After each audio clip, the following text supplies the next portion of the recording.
19व्या हेमतरुणी व्याख्यानमालेचं शेवटचं पुष्प अर्थातच 5वं पुष्प आणि हे पुष्पकुंभसाठी आलेले आहेत डॉक्टर सुभा कांक्रिया आणि आजच्या अध्यक्ष हेगडे सर। लेकीच्या माहेरासाठी माय सासरी नांदते, लेकीच्या माहेरासाठी माय सासरी नांदते, युगायुगाची कहाणी आई लेकीला सांगते। लेकीच्या माहेरासाठी माय सासरी नांदते, युगायुगाची कहाणी आई लेकीला सांगते। आता कधी जन्मणार माय, आता कधी जन्मणार माय, आता कुठले माय, गर्भामध्ये जळण्याचा तिला मिळतो आहे र, तिला मिळतो आहे र। बहिणाबाईंनी म्हटलं होतं की प्रत्येक आई आपल्या सासरी कशासाठी नांदते, तर आपली लेक माहेरपणाला येईल, तिचं कोड कौतुक आपण करू, तिचे लाड आपण पुरवू आणि तिला प्रेम देऊ, त्या लेकराला प्रेमाची ऊब देऊ, तिला एक माहेरपण देऊ। म्हणून प्रत्येक आई तिच्या स्वतःच्या सासरी नांदत असते। परंतु आता कधी जन्मणार माय, आता कुठले माहेर, आता उद्याची आई, आता माय, उद्याची माय जन्मालाच आली नाही तर आपल्याला माहेर कुठून मिळणार आहे। आता कधी जन्मणार माय, आता कुठले माहेर, आता कधी जन्मणार माय, आता कुठले माहेर, गर्भामध्ये जळण्याचा तिला मिळतो आहे र, तिला मिळतो आहे र। आज उद्याची आई जन्माला आली नाही तो कोणालाच माहेर मिळणार नाहीये, कारण गर्भात असलेल्या चिमुकलीला मारून टाकण्याचं महापाप आपल्या आजूबाजूला होताना आपल्याला दिसते। एकंदरीत आकडेवारीचा विचार आपण केला तर मागच्या केवळ 30 वर्षामध्ये, मागच्या केवळ 30 वर्षामध्ये 1.5 कोटी चिमुकल्या, शेकडो नाही, हजारो नाही, लाखो नाही, तर 1.5 कोटी चिमुकल्या गर्भ अवस्थेत मारल्या गेलेल्या आहेत। डोळे बंद करून विचार करा की आपल्या आजूबाजूला असं या चिमुकल्यांचा काय काय सांगावं की ती गेल्यानंतर तिचं प्रेत सुद्धा दिसत नाही, पण टाहो फोडतात या चिमुकल्या, 1.5 कोटी चिमुकल्या टाहो फोडतात। म्हणतात की आई तुझं, बाबांचं, आजींचं, आजोबांचं बोलणं काल रात्री ऐकलं मी आई, तुम्ही सगळ्यांनी मिळून ठरवले ना की उद्या मला डॉक्टर काकांकडे घेऊन जायचंय। नको बाई नको, असं करू नको ग, मला डॉक्टर काकांकडे घेऊन जाऊ नको ग आई, मला डॉक्टर काकांची खूप खूप भीती वाटते ग, ते डॉक्टर काका मोठं मोठं शस्त्र घेतील, माझ्या डोक्याच्या चिंध्या चिंध्या करून टाकतील ग, एवढीशी नाजूकशी कोमलशी माझा हात पाय आई तोडून टाकतील ग, आणि रक्तबंबाळ झालेला माझा हात देह आई उकड्यावर फेकून देतील, कुत्रे झडप घालतील, तोंडात पकडतील, गल्लीभर फिरवतील का आई, माझ्या शरीरातलं ठिपकणार ते रक्त आई तू पाहू शकशील का ग, माझ्या शरीराची झालेली विटंबना आई तुला सहन होईल का ग, नाही आई नाही, तू हे सहन करू शकणार नाही ग, तू हे पाहू शकणार नाही ग, आई असं करू नको ग, मला मारू नको ग, मी कुठलाही हट्ट करणार नाही ग, मला लाडू नको, पेढे नको, करंजी नको, पुरणपोळी नको, काही गोडधोड देऊ नकोस ग. खालची उरलेली शिळी असलेली भाकरी सुद्धा मला चालेल गाई, पण मला जन्म घेऊ दे गाई. नको आई नको, नवीन कपडे नको ग, मला ताईचे जुने असलेले कपडे सुद्धा चालतील ग, पण आई मला जन्म घेऊ दे ग. मला तुझ्या मांडीवर खेळायचे, आजी आजोबांच्या गोष्टी ऐकायच्या आहेत, तुझं बोट पकडायचंय, बाबांचं बोट पकडायचंय, शाळेमध्ये जायचंय, खूप खूप शिकायचे आई मला. आई तुला असं वाटत नाही का ग की सावित्रीबाई फुलेंचा अंश माझ्यामध्ये असेल? आई तुला असं वाटत नाही का ग की मातृशक्तीचा आविष्कार करणारे जिजामाता माझ्या रूपाने येतील? आई तुला असं वाटत नाही का ग की झाशीच्या राणीची क्रांती करण्याची उमेद माझ्यामध्ये असेल? आई मला हे सगळं करायचंय ग, पण कधी तू मला जन्म दिला तरच ना.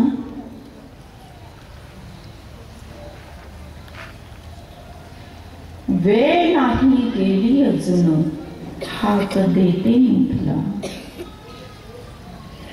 वेळ नाही गेली अजून, हाक देते मी तुला.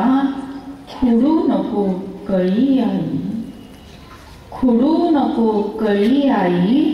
देश घडवायचा आहे मला, देश घडवायचा.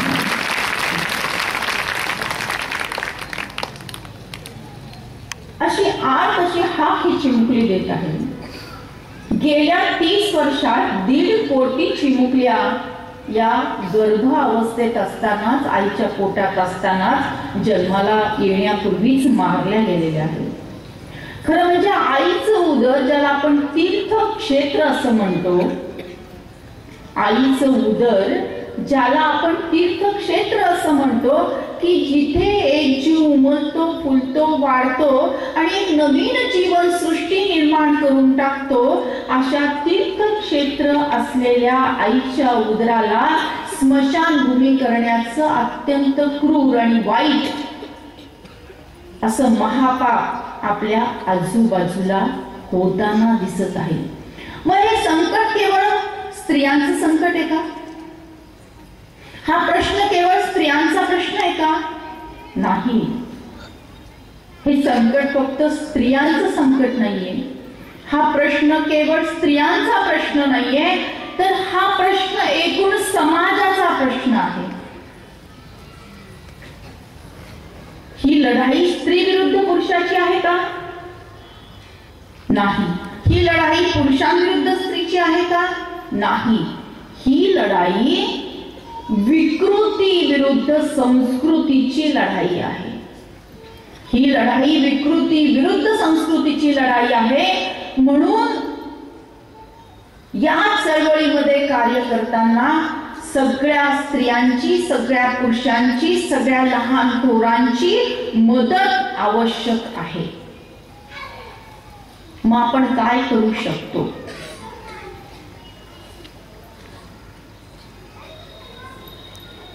पण नुसतं हळहळ करून चालणार नाहीये, नुसतं दुःख व्यक्त करून चालणार नाहीये. तर आपल्याला विचार केला पाहिजे की जी चिमुकली आहे ही प्रज्वलित झालेल्या पणतीसारखी आहे आणि कलियुगाच्या वादळ वाऱ्यामध्ये ती विजू पाहत आहे.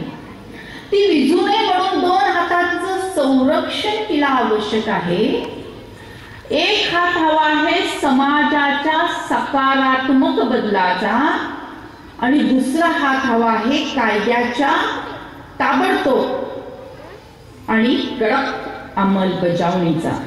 जेव्हा हे दोन्ही हात पणतीच्या जवळ येतील तेव्हा कलियुगाच्या वादळ वाऱ्यामध्ये ही पणती विझून जाणार नाहीये, तर ती जिवंत राहणार आहे.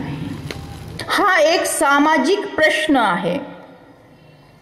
मग हा सामाजिक प्रश्न सोडवण्याच्या दृष्टीने एक 11 कलमी कृती कार्यक्रमाची निर्मिती मी केली. त्यातला पहिला कलम आहे ग्रामसभा आणि ठराव. मग गावात असेल तर तिला ग्रामसभा आपण म्हणूयात. ते ग्रामसभेमध्ये विषय मांडला पाहिजे, चर्चा झाली पाहिजे, ठराव झाला पाहिजे. तसंच मग तो शाळेमध्ये ठराव घेता येऊ शकतो. महाविद्यालयामध्ये ठराव घेऊ शकतो, वाचनालयात घेता येऊ शकतो, कुठल्याही स्वयंसेवी संघटनांमध्ये घेता येऊ शकतो, संस्थेमध्ये घेता येऊ शकतो, महिला मंडळामध्ये, बचत गटामध्ये, साखर कारखान्यामध्ये, कुठल्याही संघटनेमध्ये हा विषय चर्चा झाली पाहिजे आणि ठराव घेतला पाहिजे। त्या ठरावामध्ये 3 मुद्दे महत्त्वाचे आहेत। नंबर 1 की आमच्या सभासदांच्या कुटुंबियांमध्ये एकही स्त्री भ्रूण हत्या होणार नाही याची आम्ही खबरदारी घेऊ, हा एक पहिला मुद्दा। दुसरा मुद्दा, जन्माला येणाऱ्या प्रत्येक मुलीचं आम्ही मनापासून स्वागत करू, हा दुसरा मुद्दा। आणि तिसरा मुद्दा, त्यासाठी कन्या जन्म आनंद सोहळा साजरा करू। का हे मुद्दे घेतले? आज आपण पाहतो की मुलगा झाला की पेढे वाटले जातात, आनंद व्यक्त केला जातो, घरोघरी निरोप धाडले जातात, पण मुलगी झाली की सगळे उदास, निराश, आई सुद्धा निराश होते, उदास होते। तर हे उदासपणा आहे, हे काढून टाकायचं आहे आणि त्या जागी आनंदाची पेरणी करायची आहे। पण ही पेरणी करत असताना कन्या जन्म आनंद सोहळा साजरा करायचा। जेव्हा आपण तो सोहळा म्हणतो तेव्हा त्याला सामुदायिक नेतृत्व येतं। मग संघटनेमध्ये सगळ्यांनी एकत्र येऊन तो सोहळा साजरा करायचा।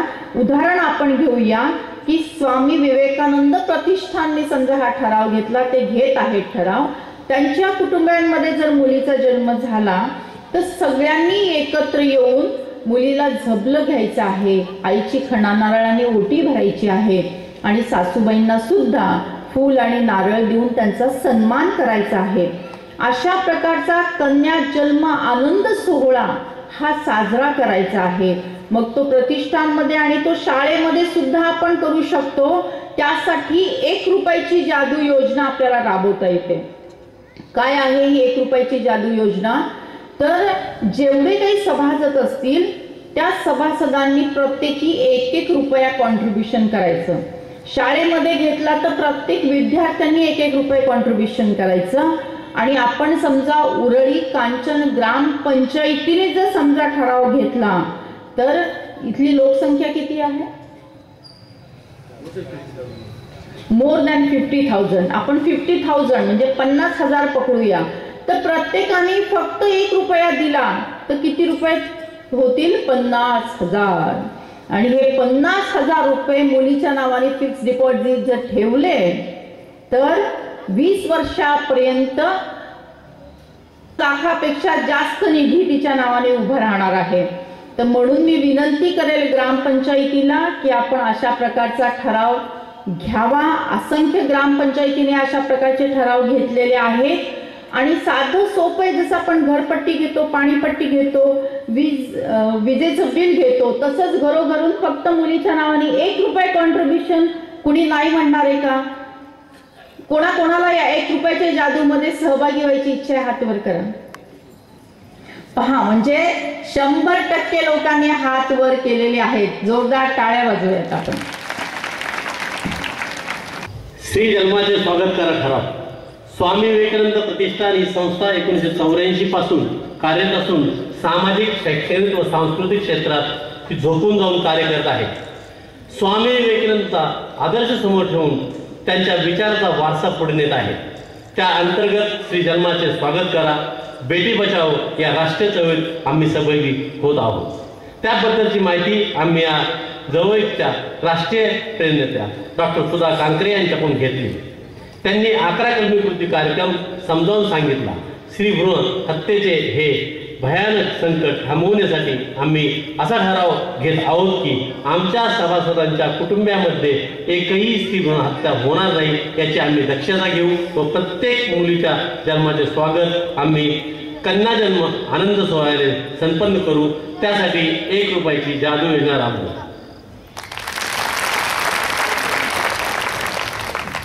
ठराव सर्वानुमते मंजूर का? ठराव मंजूर।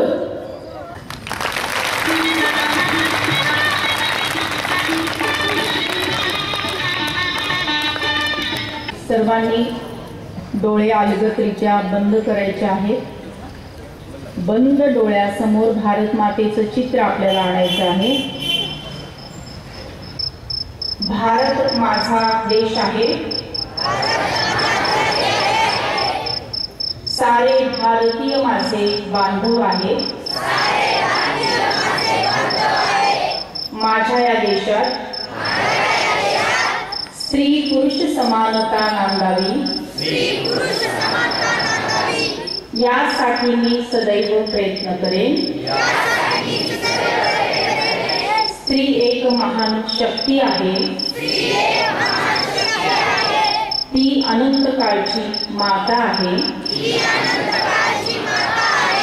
मुलगा वंशाचा दिवा असेल तर मुलगी वंशाची पणती आहे. तिचा आदर सन्मान मनापासून करणे हे माझे कर्तव्य आहे. मी पुन्हा देणार नाही. मी पुन्हा देणार नाही. मी स्त्री भ्रूण हत्या करणार नाही. करू देणार नाही. मी स्त्री जन्माचे स्वागत करेन. त्याविषयी जनजागृती करेन. अशी शपथ सर्वांच्या साक्षीने